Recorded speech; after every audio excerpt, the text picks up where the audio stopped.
Well, after a break from the red tide last week, levels appear to be rising again, and a wind shift could be the cause for this. This is the brand new red tide map from Florida Fish and Wildlife. Their report says concentrations increased in northern Collier County over the past week.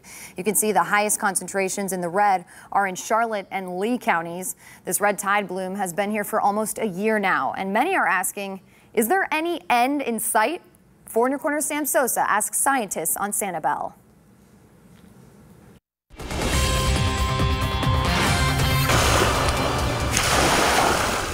Red tide levels were down for the first time in a while last week, so people are taking the opportunity to go to the beach. Despite a couple of dead fish along the shore, people are getting in the water on Sanibel. We've seen a few dead fish here and there, a little dead eel, but it's not too bad.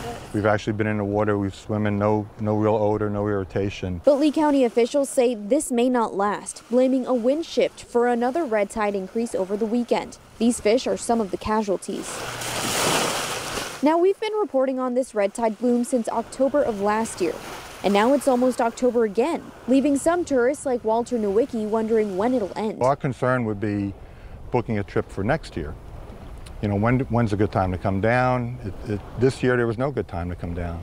This one was from Saturday. I asked Dr. Rick Bartleson at the Sanibel Captiva Conservation Foundation about the red tide return this week. He says last week Tropical Storm Gordon may have helped with levels only temporarily. As the surface layer of the water had a lot of Karenia in it, and that's what we were counting, and that got pushed out away from shore. He says patches of red tide certainly remain, telling me temperatures might help. 10 degrees centigrade lower temperature that would slow down the growth by half.